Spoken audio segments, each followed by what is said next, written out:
নিতত উজলিল পান দোকানীৰ পুত্ৰ মুজাহিদুৰ ৰহমান সৰ্বভাৰতীয় পৰীক্ষাত লাভ কৰিলে 520 নম্বৰ। সংখ্যালঘু অধ্যুষিত অঞ্চলত মুজাহিদুৰ ৰহমানৰ এনে সাফল্যত উৎফুল্লিত গাঁওবাসীয়ে। ভৱিষ্যতে ৰাইজৰ বাবে ভাল কাম কৰি যোৱাৰ মন মুজাহিদুৰৰ, সেয়ে দিনে ৰাতিয়ে কৰিছে পৰিশ্ৰম। কাৰণ মুজাহিদুৰে জানে সফলতাৰ পথত কঠোৰ পৰিশ্ৰমৰ কোনো বিকল্প নাই। বহুত ভাল লাগি আছে, বহুত কষ্টৰ ফলত পালোঁ। আজমল সুপাৰ 40 2 বছৰ আছিলোঁ, first year second year integrated কোৰ্ছত। এইচএছ আৰু নিট দুটা একেলগে দিলোঁ, তাৰপিছত পালোঁ ফাৰ্ষ্ট চান্সত। মেট্ৰিক দিছিলোঁ ইউনিক একাডেমীৰ পৰা, হাই ছেকেণ্ডেৰী সুপাৰ 40 পৰাই একেলগে। মাক দেউতাকেতো প্ৰথমৰ পৰাই বহুত সহায় কৰিছে, প্ৰথমৰ পৰাই লাগি আছে। সুপাৰ 40 ফ্ৰীত পঢ়িলোঁ, তাত 2 বছৰ পঢ়াৰ পিছত তাৰপিছত আহিলোঁ। বহুত কৰিছে। সুপাৰ 40তো সকলো টাইমতে টিচাৰ থাকেই, টিউশ্যনৰ কাৰণে হোষ্টেলত থাকে আৰু ক্লাছ ঠিক ঠাক হয়। তেনেকৈ। তোমাৰ নাম কি? মুজাহিদুৰ ৰহমান। কিমান নম্বৰ পাইছা? 520। এনে তোমাৰ দেউতা কি কৰে? দোকান কৰে কৈগেছি বজাৰত। কিহৰ দোকান? পান দোকান। ৰাইজৰ কাৰণেতো বহুত কৰিব লগা আছে, এতিয়ালৈকে একো হোৱা নাই, কিন্তু কিছুতো কৰিম, এইটো হৈ আছে।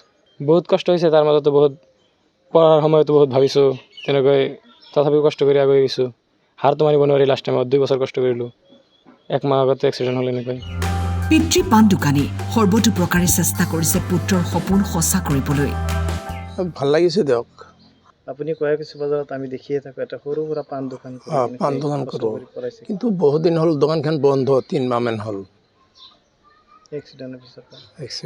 এতিয়া আহি আপোনাৰ ঘৰত দেখিলোঁ পৰিৱেশটো হয়তো সিমান ভাল নহয়, তথাপি আপুনি লিখা পঢ়াৰ ক্ষেত্ৰত যিমানখিনি পাৰিছে কষ্ট কৰিছে। লিখা পঢ়াৰ ক্ষেত্ৰত আজমল সুপাৰ 40 তেনে ফ্ৰী পাইছিলে, 2 বছৰ ফ্ৰী পঢ়াইছে তেওঁলোকে, সেইটো বহুত উপকাৰ কৰিছে তেওঁলোকে। আপোনালোকেতো ঘৰৰ পৰা বহুত সহযোগিতা কৰিছে লিখা পঢ়াৰ ক্ষেত্ৰত। ঘৰৰ পৰা যিখিনি পাৰোঁ কিতাপ পাতিবিলাক দিছিলোঁ।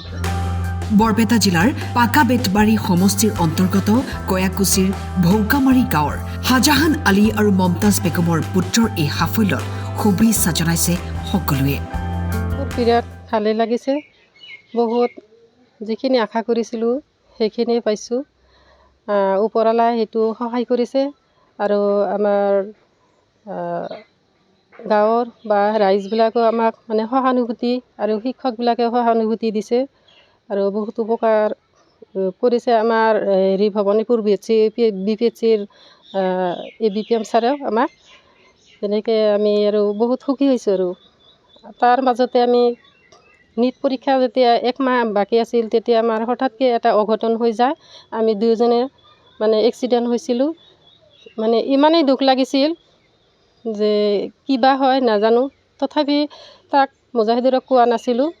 মই মানে 5 দিন পিছত ইমান কষ্ট কৰি মানে মনত বল আনি মই এটা ফোন কৰি কৈছিলোঁ যে আমাৰ একো হোৱা নাই, তুমি চিন্তা নকৰিবা, তুমি ভালকৈ পঢ়ি যাবা। তথাপি যিদিনা আমাৰ 18 মাৰ্চত হ'ল এক্সিডেণ্ট হ'ল, তাৰ 19 তাৰিখত মক টেষ্ট পৰীক্ষা আছিল।